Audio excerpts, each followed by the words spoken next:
Okay, hello everybody. My name is Ben Jock from Social Finance. Sorry we're starting just a couple of moments late. It's really good to have everybody on this webinar. The way that we run webinars is to use slides, which you should be able to see, rather than video conferencing, which we've had problems with in the past. I'm just going to provide a little bit of background to this, which is that we've got here myself from Social Finance, Patrick Shine from Shaftesbury Partnership, Simon Tucker from the Young Foundation. We've also got Anoop from Shaftesbury and Indigo on the line, who's going to contribute to this webinar as well. And we're really putting this on because I think all of us have had people involved in academic health science networks contacting us, asking around social investment, whether that is something which could be helpful in scaling innovation, franchising, which Shaftesbury have done a lot of work in different sectors, and more broadly how this fits into the ecology of promoting and scaling innovation, which is something which the Young Foundation has done, I think, more work on than any other organisation. And so we thought we would put this on at this time just to provide a little bit of background information and an opportunity to ask questions. The way we will run it is that I will spend the first 10 or 15 minutes or so providing some thoughts on social investment. Then Anoop and Patrick will share some of our experience around franchising, and we'll come to Simon for some reflections on how this fits into the kind of innovation landscape more broadly. And then there'll be an opportunity to ask questions. We will keep participants on mute generally, just to avoid kind of background noise and things. We'll seek to come to you if you're asking a question. That doesn't always work, so if it doesn't work, we'll just read out the questions. Do type questions as you're going along. We'll come to them at the end, but that's always a useful prompt as we're going along to respond to some of those questions. Without further ado, I'll just provide a little bit of an introduction on social investment. You should be able to see in front of you just a background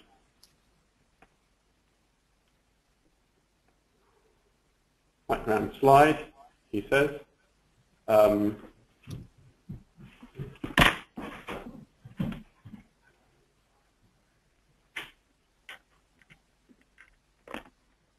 Great, here we go. And just a little bit about ourselves. Social Finance is a not-for-profit organisation. Our role is really to try to bring together those who want to invest in social good with social ventures and public sector commissioners who've got an interest in achieving social change, and seeing if we can devise the structures and the capital raising to enable that to happen. Where does the interest in social investment come from? I mean, I think that there's a number of driving forces to this over the last few years. I mean, it's partly that an increasing number of investors want to use their money for a combination of a social impact and a financial return. This is just a graph around young, relatively affluent people looking at how the majority of them would like to get some social or ethical benefits from their investment. And we've also seen, for example, charitable trusts looking to use their endowment for social investment rather than just their grant making. I think the other major driving force around social impact is really a response to the limitations of some traditional forms of both public sector finance and private sector finance. I mean, everybody on the call who has worked in the NHS will know some of the ways in which particular kind of scaling up of innovation hasn't always been funded and invested in to the extent which would be beneficial. So traditionally, public sector funding has often been kind of quite path dependent in following historical activity.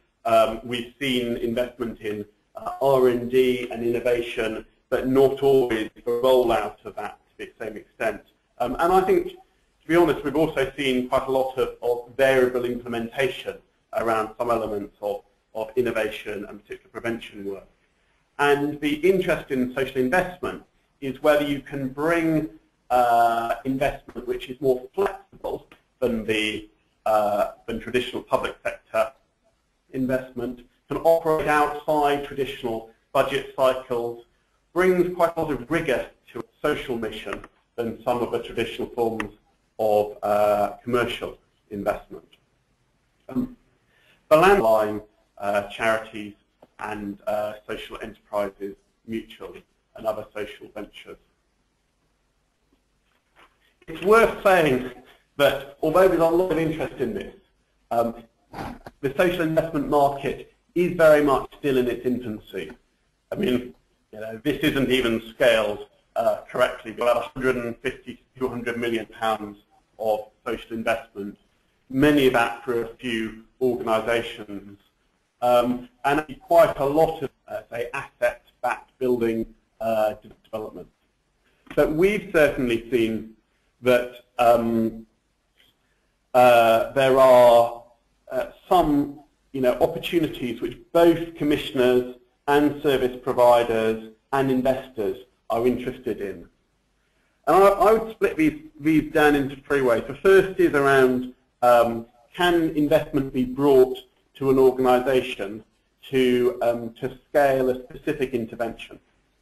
The second is, can it support organisational development in a way which starts to create quite a big system or pathway change. A good example of a project that we're working on, a certain amount of upfront investment in training people, recruiting before the programme is fully operational, and people are moving into a better setting and often a lower cost setting. And by providing the investment for that service up front, it makes it much easier for commissioners to also something where investment up front in the expertise programme. It's been introduced in a number of areas already, usually quite successful, and that's quite attractive to social investors through a social impact bond mechanism. And briefly, it might be worth saying that part of the mission of scaling innovation may well be around of organisations spinning out of the NHS.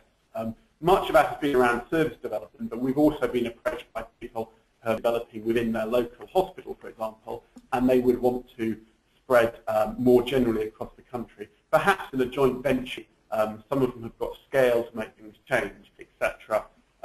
Social investment can be helpful. And then just we and others have been pioneering the idea of a social impact bond, where the investors bring back initially in reducing reoffending. At the moment we're working with a couple of health economies in Worcestershire, organisation or integrated care organisation, and teams and the like. It's quite hard, exciting way of tackling about some of the application investment where there's going to be a financial return of revenue from that investment. There's many good ideas where the revenue here. I think all of us involved in this field are focused on saying where parties, and also where commissioners who, if you have public sector resources available, if you've got the capacity to achieve the same impact within the public sector capital is likely to be. Just to put money into an organisation, they need to understand the control they can have over that organisation if things start to go. Fourthly, social investment is much harder to fund, and that's why we pitched this as scaling up innovation. And finally, for social investors, it will be important that the that innovation has got a strong social and health impact, contract readiness, intermediaries such as ourselves, and a number of other which we can talk about. Just had a question about will the slides be available after the presentation. They certainly will be, and we can send around more information. I think there's a balance between realizing that kind of new organizations in that space understand them, and so that the lesson is to kind of have to bring it together after that. Thank you, Ben. I'm just trying to get the screen to move here. I think that's all. We can see it all working fine. If, you know, the easiest thing is the right thing, and in the whole training and innovation agenda previously, some experience in startups. Right, thank you, Anoop. My background is largely in finance. One of those, which I'll talk more about, and the second is franchising works. There are other roles, and I think particularly I've been had the experience of helping teams set up new things from scratch, ranging from education. The most powerful models, rapid replicating on franchising in the general commercial sector. It is, of course, an extremely successful franchise, and it captures some key features of a Jakarta, Cairo, New York, or London. The point of the matter is it's consistent. But we'll also have access to lots of many other people who've been in the same boat. And the time wasted, or it feels like it wasted, as you solve problems which seem unique to you until you realize that everybody else has them, is a major cost and risk to a startup. So the trick about franchising is to draw upon the intellectual property that's been developed by the franchisor so that you can cut through all of that hard work and draw upon the learning that's already been acquired. Now, franchising is sometimes called a sector, but really it's a business model. You can find more familiar ones are around retail for the obvious reasons that we're all consumers of retail product. But in fact, there are various from one person profits from the business. Some of those kick back to the franchise. If you think of the brand quality control in marketing and brand management, and if franchisees are not performing, there are a number of very draconian sanctions in place so that one bad apple doesn't spoil the brand and the business across the network. And therefore, to mirror the comments from Ben, start to replicate it. It's also important to have a mentality of quality assurance. Now, this is obviously very built in the health economy, more so perhaps than other lower risk environments. But when you are managing from a distance with a franchisee which is perhaps many miles away, there have to be systems to ensure that that quality assurance takes place. However, the expansion does not have to be financed pure setup and price. It's distributed. But this is a model of philanthropic franchising. People, over 1 million people are involved in donating non-perishable food, which is then boxed up and provided to people in crisis. It's largely driven by volunteers. Churches are this sort of unit which then bring in local community institutions such as schools. And this network is growing very fast. And this is a good example of how the franchising model can lead to rapid scale. In the financial year to the March 2012, the network doubled from 100 to 200, and right now about 3 food banks are set up each month. Moving nearer to the health and social care agenda, Caremark, well-known commercial franchise providing home care. We've been working with this ourselves. It's good for job creation, which is one of my motivations, and there are 68 in the current network, and there are some parallels, I think, between Caremark and the example that Ben gave earlier, although working with a less clinically demanding group. The goal of franchising works is to help people start up their own businesses, Now, there are two reasons why unemployed people don't get into franchising. One is they don't know it exists, and so there is an introduction process. But also, unemployed people may not have the money for the license fee. And so we have created a franchising license fund where the fund buys the license in the first place that allows the entrepreneur to run the business, and then after 2 to 3 years, when the track record is in place, they can then go to their bank and refinance that cost.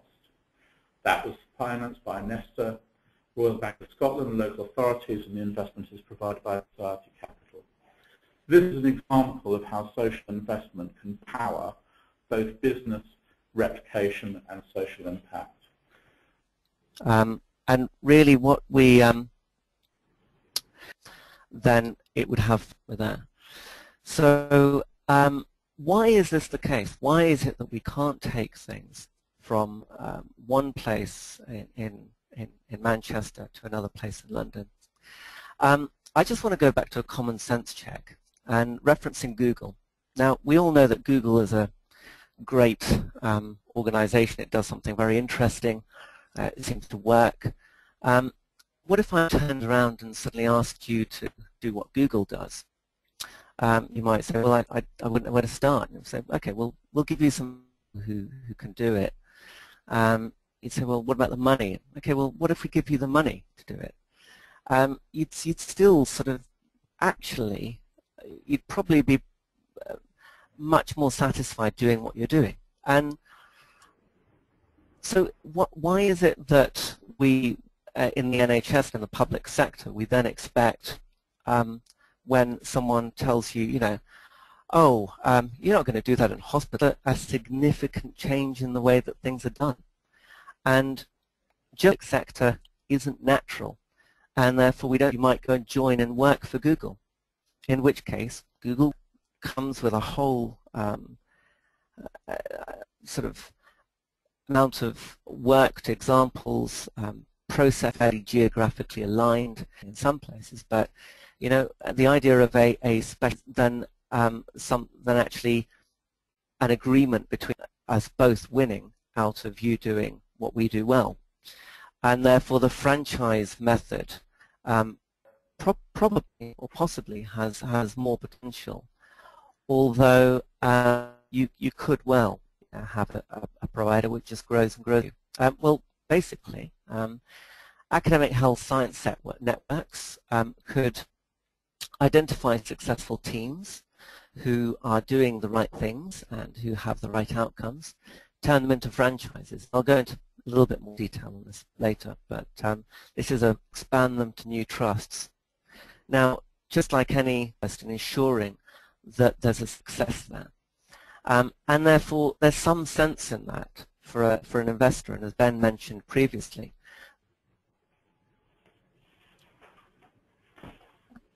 I think the key here is to be able to identify teams of people who are doing something different and which delivers good or better outcome for less.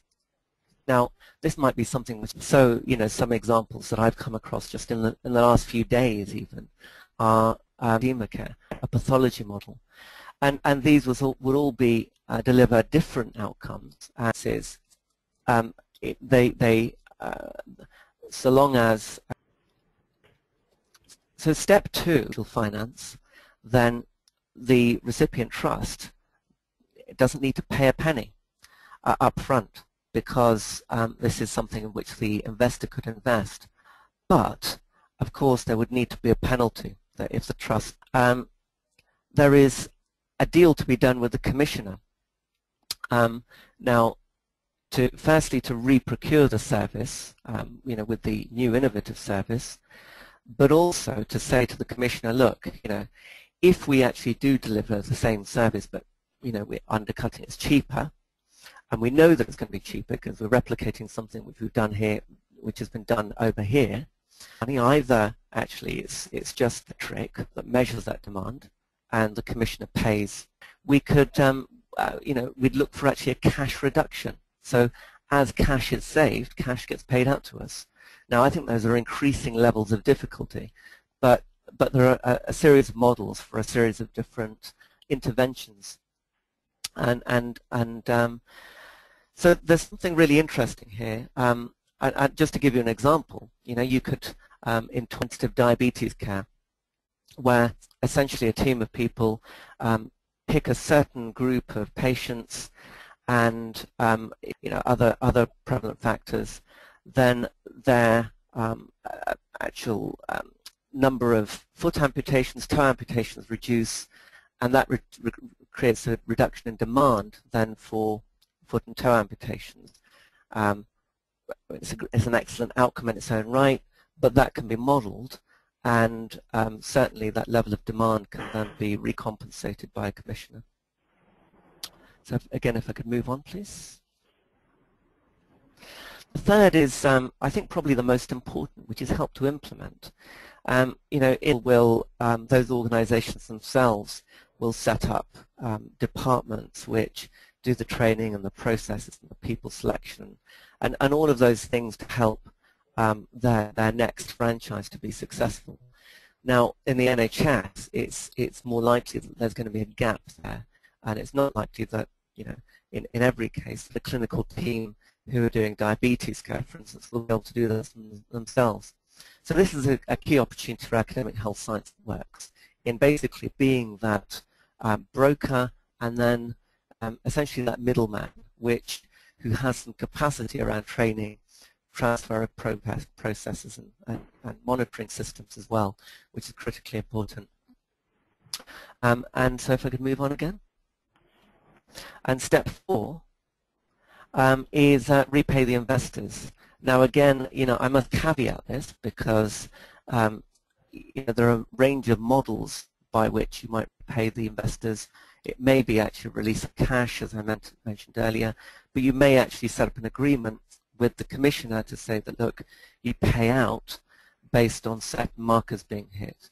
And so you can simplify it or make it complicated depending upon the circumstances and the model. And this is, of course, critical to the whole model because, as Ben said, that there needs to be a revenue stream. And this would be the revenue stream for this model. So again, if I could move on.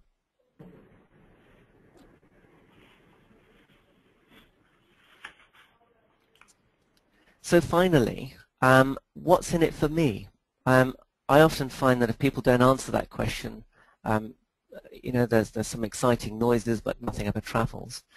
There has to be something in it for everyone. And if you can look at the innovator, so the person who comes up, for instance, with the diabetes model and makes it work, there is an opportunity here to have an impact across a greater area. Personal fulfillment of making a difference and reducing the number of foot amputations, which across not only Torbay but a wider area. Opportunities for the trust and the team to gain more income. So very, very strong things which relate to the values of the NHS here, I think, which are important. Academic Health Science Network. Well, here I think it's using a model to scale innovation, which is known. Franchising is a known method of doing this. So there's a risk element here which is reduced. There's the potential to use external finance to go further, faster. It has to be interesting. And I think the final point is really important because sustainability, where does everything now has to start to stand on its own 2 feet? So here there is a model by which academic health science networks can continue to live beyond government funding and be able to actually grow on their own merit, which I think is really important. Target trusts, basically I think it's almost a no-brainer because this is like a risk-mitigated quit plan. You're not having to invest up front, we're reducing the risk of failure. So it's an interesting model. Commissioners, it's lower risk, ways of getting innovative services more rapidly, increased value. Investors, okay, whilst I mentioned the importance of revenue, a clear factor for investors is risk, and we're addressing many of those factors through both using a franchise method and by using a partnership with academic health science networks. So there's a potential here to be a win-win. So I'll hand back on to Patrick just to conclude our part of the presentation. And I wonder, Patrick, if we might also bring in Simon, I'm very keen to kind of contribute his thoughts, and then just bring you in at almost at the end about kind of the support that you can offer getting through the application. I'm conscious we haven't got a huge amount of time, so I'll be quite brief, chess as well as other areas like local government. We supported the Innovation, Health and Wealth with CCGs in replication of a number of proven models. The development of academic health science networks is a really exciting development. I think for the first time we may well see most innovation functions in the NHS for innovation beyond a single organisation concentrated into one structure, the AHSN. And that gives us a real opportunity to develop really in-depth expertise in how to do this. I think also there's a big opportunity because the NHS traditionally has been quite good at tapping into commercial investment through things like the Small Business Research Initiative, but also the work of the innovation hubs and so on. But actually pretty poor at tapping into field social investment. Given that the ethos of social investment and the interest of the investor is much more closely aligned to the NHS ethos, that seems rather surprising. So there's now a chance to do something about that. The other reason I think there's a big opportunity with social investment is that we looked at some of the most high potential innovations supported through the Regional Innovation Fund. And we calculated the internal rate of return for those investments, including all of the productivity gains that would be achieved by the system. And we came up with some extremely high rates of return, for over 2,000% in some cases. Now, not all of that would be cashable, and that's the theory rather than the practice, but I think there's pretty strong reason to believe that if we get it right, there's quite high potential for social finance for innovation in the NHS. But just going back a stage, this is about how we support innovation. And there's a wide range of ways in which you might scale innovation within the NHS. At one extreme, you have the spread of an idea or a simple concept, for example, surgical checklists. Then going towards the more formalized, you have things like the spread of a toolkit or a way of working, like the Institute's Wards. And then you have the replication of highly manualized approaches, like nurse-lab partnerships. Moving on to that, you have franchising. You have the organic growth of the organization that is responsible for the innovation, whether that's an NHS provider or it's a commercial or third sector provider that grows to deliver through more commissions, a service to a wider range within the NHS. And all of those approaches are valid ways to scale innovation, but for each innovation there will be a most appropriate way to scale. One of the challenges the NHS has is that there's not very much incentive to scale innovations through any of those methods in the NHS, either for the innovator or for the adopter of the innovation. And we've covered some of the reasons for that. What I think is quite attractive about both social impact bonds and franchising is there's probably much more incentive there, at least on the supply side, than many other forms of scaling innovation. Why they're both worth exploring, I think. I think also it's really important that academic health science networks focus on the methods for innovation. If you think about both franchising and social impact bonds, it would be a mistake to think of these as just ways to tap into an extra source of funding. That's really not what they're about. There's two aspects to each of them. One is bringing new money to bear, but the more effort and change from the NHS to achieve. These are not simple things to do. This is not, neither of them are quick fix solutions that you can just grab and influence overnight. Have much seriousness of purpose about working out how the social investment, where a lot of thinking has gone in and they've been. The advantage of bringing in social investment is also that it forces you to have a level of transparency and rigor about what you're doing. That's not necessarily the case. It requires a lot of work on how you contract and how you commission. Just achieving a payment by results system is a huge hurdle to get over before you can put in place a social impact bond, for example. But nevertheless, there are huge rewards to be gained just from taking that first step, I think it's also really important to see social investment as only one of the sources of funding that you really need to tap into.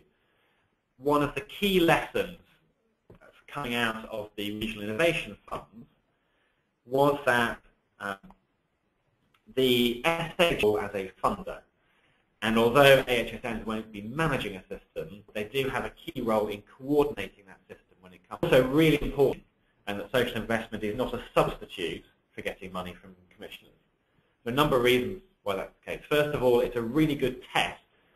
Secondly, if you're not involving commissioners from the very beginning, you're making it much harder to, I think, are on the supply side, how you help the innovators spread the innovation. And lastly, and often overlooked, if we are going to do any serious spreading of innovation within the NHS, those innovations need to be not just require decommissioning by from the beginning.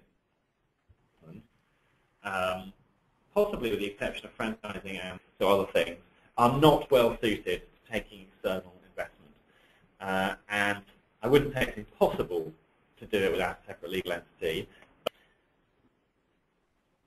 So I know we haven't got a lot, so just doing the Regional Innovation Funds, a number of SHAs, in other words, using the money they have to make loans or equity investments in innovations within the NHS.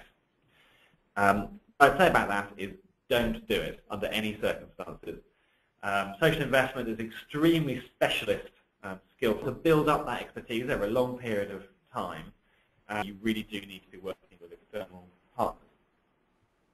But just to conclude, we're at a time when the social investment field is maturing very rapidly.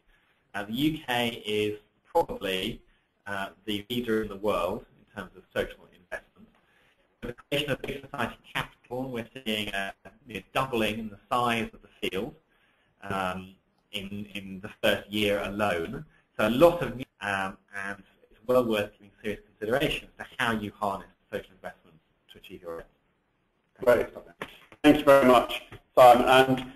And I'm sorry we've used up a lot of the time. I think we'll just go on for one of the questions has been around, do investors have areas in which they seek to support or can? You should probably also be working with someone that can help you prepare that business plan and you understand what social investors are looking for, because it is quite specialist and quite different from most NHS activity. In terms of the models that they've been talking about, or others on how you're using tariffs and Sequin, for example. And I would suggest that to really have bottomed out what you're trying to do, they have to know you're going to do what you said you'd do. So they have to understand why you're doing it, and that you're going to be able to continue to do it over a long enough period that they can get their money back. And that means that the level of interrogation is going to be deeper.